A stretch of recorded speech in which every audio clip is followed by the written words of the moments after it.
Hello everyone, we are back again with another video. So in this video we are going to discuss latest judgment of Honorable Supreme Court Surendra Singh versus state of Rajasthan. ये 11 अप्रैल 2023 को judgement pronounce हुई है।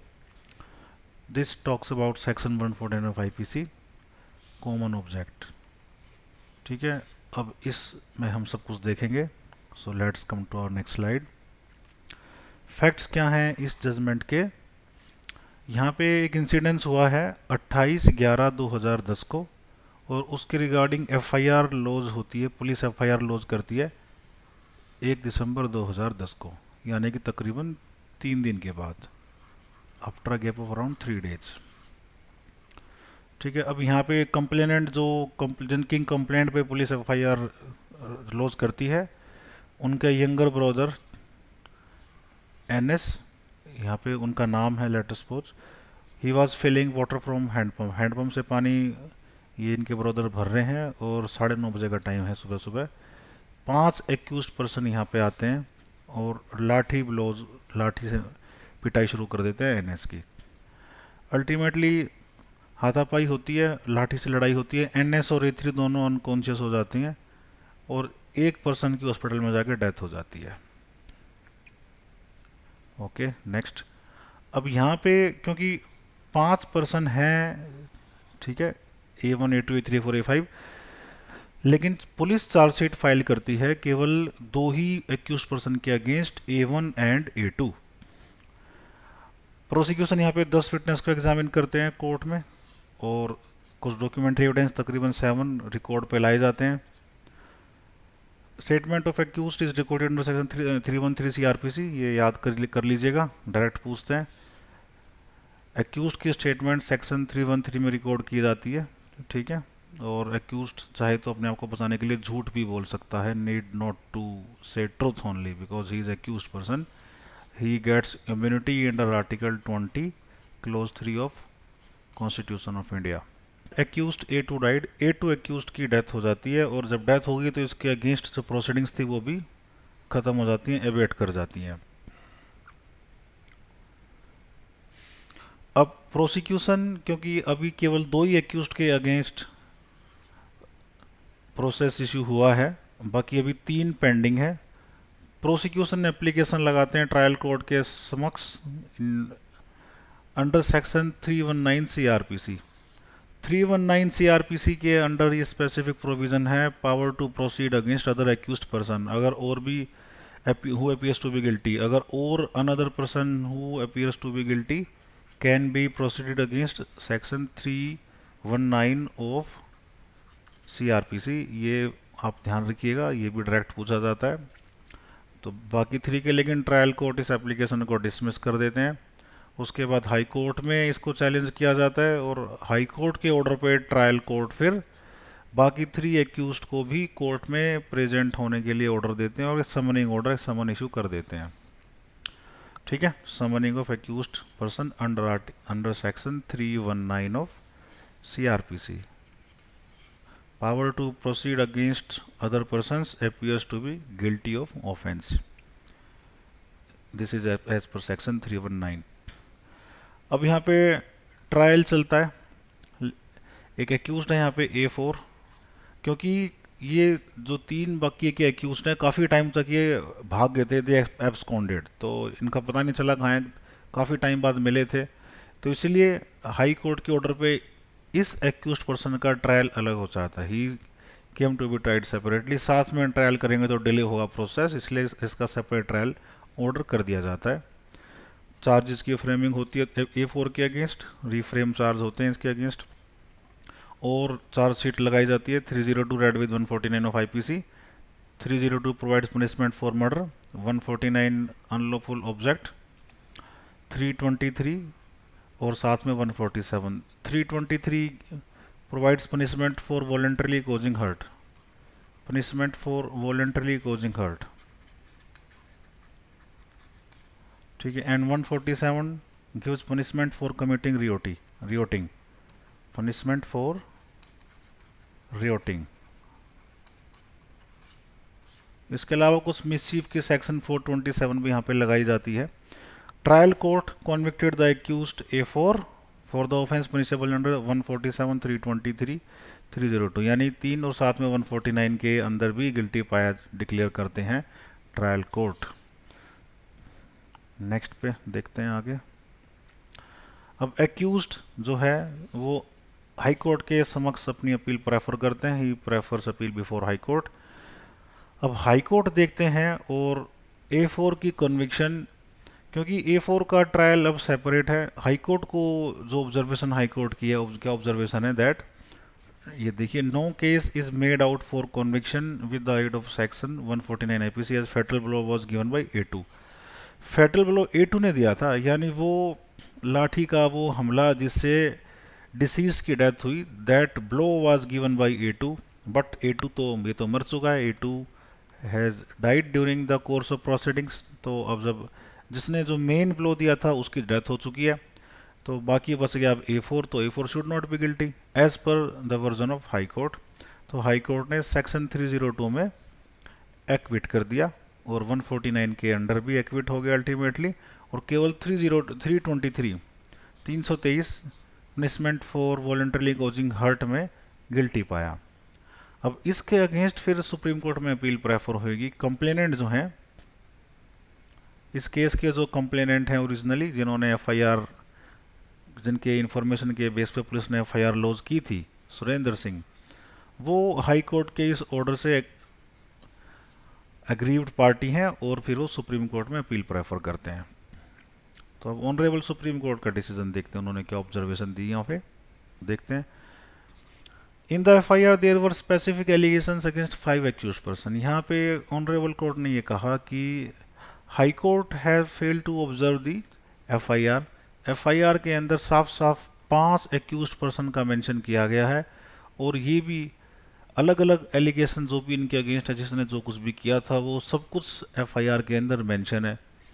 5 accused का नाम FIR में है, लेकिन इन्वेस्टिगेटिंग ऑफिसर ने, IO ने, केवल 2 ही लोगों को चार्जशीट किया। IO chargesheeted only 2 persons, remaining 3, बाकी के 3 भगोड़े हो गए, भाग गए। तो इसलिए ट्रायल उनके लिए सेपरेट ऑर्डर हुआ, और जो अभी भी चल रहा है, जबकि ये जो अपील अभी ऑनरेबल सुप्रीम कोर्ट डिसाइड कर रहे हैं, उस दौरान ट्रायल अभी still pending under 302 read with 149। Okay, तो यहाँ पे ये तो क्लियर है इन FIR कि 5 accused person jointly committed the offence, 5 लोगों ने मिलकर एक साथ ऑफेंस किया है। ये ऑनरेबल सुप्रीम कोर्ट ने यहाँ पे पाया। एक जजमेंट ऑनरेबल सुप्रीम कोर्ट ने साइट किया है यहाँ पे, भारवाद मीपा दाना वर्सेस स्टेट ऑफ बॉम्बे 1960 की जजमेंट है। यहाँ पे देखें क्या है, merely because 2 other persons forming part of unlawful assembly were not convicted as their identity was not established। जैसे कि अगर 5 हैं, सपोज करिए 5 में से 2 एक्यूज्ड पर्सन्स का हमें मालूम ही नहीं चला, उनकी आइडेंटिटी एस्टेब्लिश नहीं हो पाई कि वो कौन थे। 3 को पकड़ लिया गया, तीनों की आइडेंटिटी एस्टेब्लिश हो गई है, लेकिन 149 में अनलॉफुल असेंबली के लिए तो कम से कम 5 मेंबर चाहिए, 5 और मोर चाहिए, +5 इधर इक्वल टू 5 और मोर देन।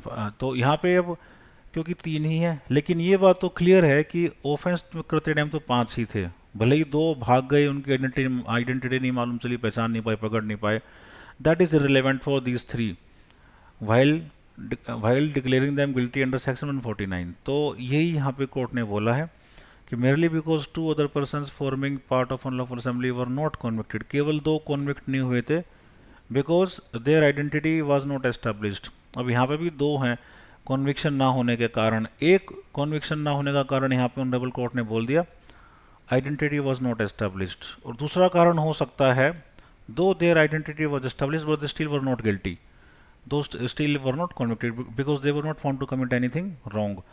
तो ये दूसरा वर्जन है, इस पर हम बाद में आएंगे, फिलहाल फर्स्ट वर्जन पे देखें। आइडेंटिटी जब एस्टेब्लिश नहीं होगी तब क्या होगा।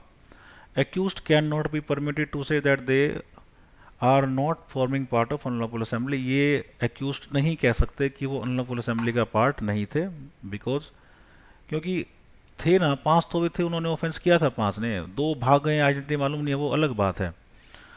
एसेंशियल क्वेश्चन यहाँ पे क्या है under section 147, whether there was unlawful assembly as defined section 141 IPC. 141 में आईपीसी में डिफाइंड है कौन सी असेंबली अनलॉफुल होगी। एक बार आप देख सकते हैं इसको। तो 5 या 5 से ज़्यादा लोगों की असेंबली 141 में अनलॉफुल असेंबली, कुछ 5 अलग अलग तरह के 1 2 3 4 5 करके पॉइंट्स हैं, वो सभी देख लीजिएगा कौन कौन से हैं। तो असेंबली अनलॉफुल हो जाती है।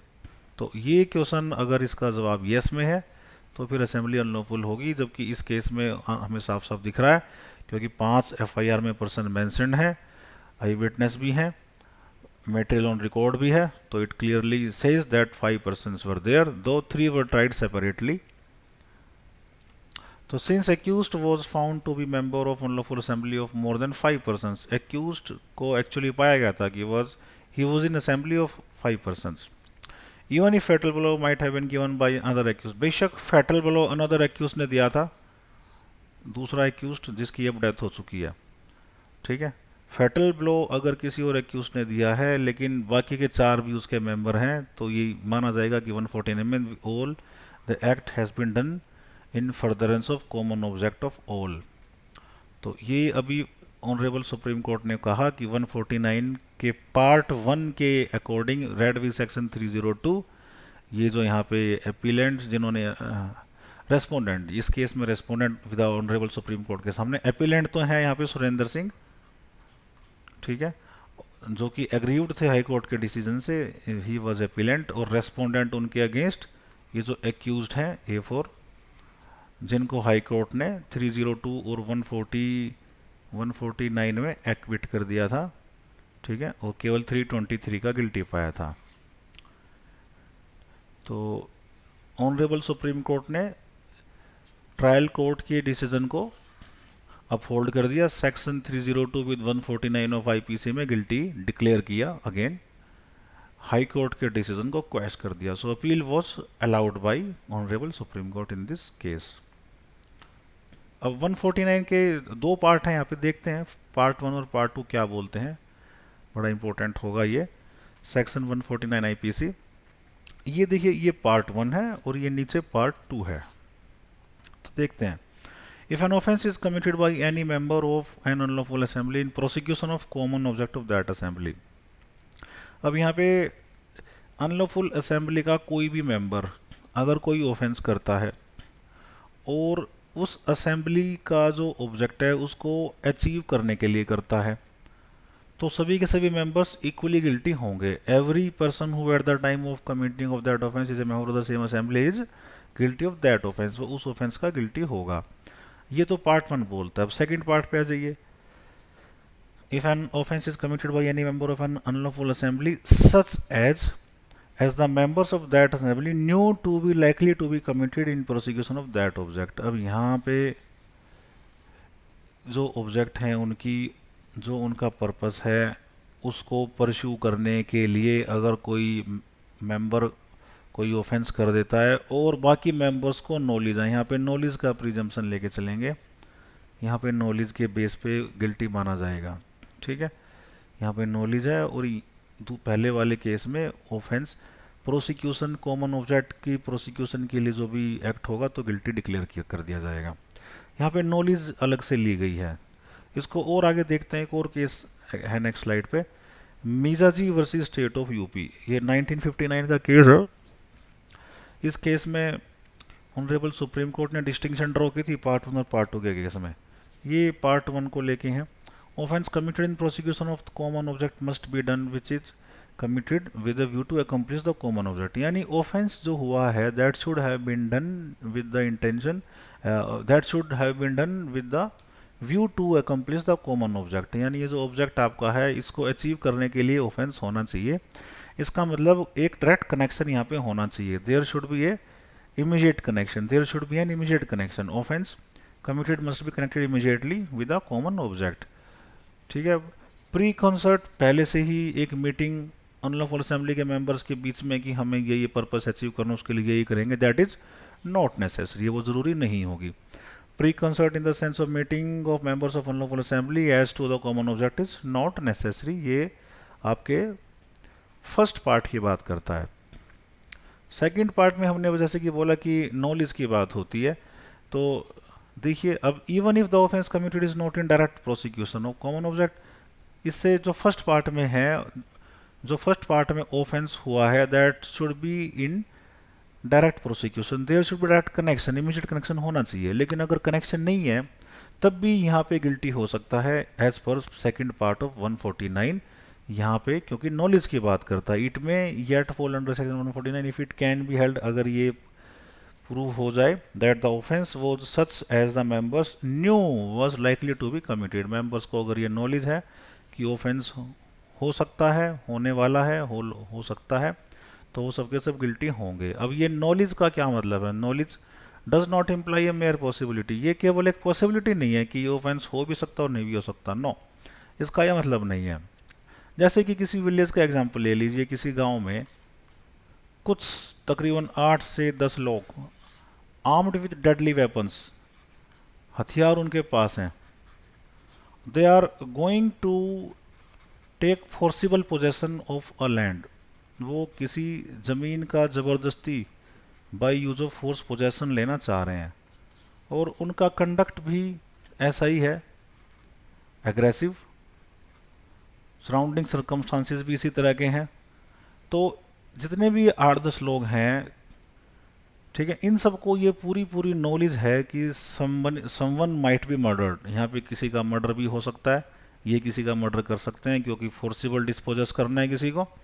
तो ये जो नॉलेज है यहाँ पे, ये नहीं है कि डेडली वेपन्स के साथ जा रहे हैं तो हमें नहीं मालूम था मर्डर होगा या नहीं होगा, केवल एक संभावना थी, नो, ये इनको नॉलेज है कि murder is likely to be committed, बिल्कुल मर्डर हो सकता है।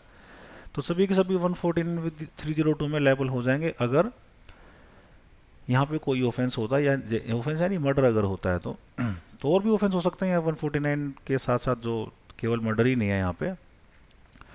तो ये एक यहाँ पे डिस्टिंक्शन के लिए बड़ा इंपॉर्टेंट केस है, आप याद रख सकते हैं इसको।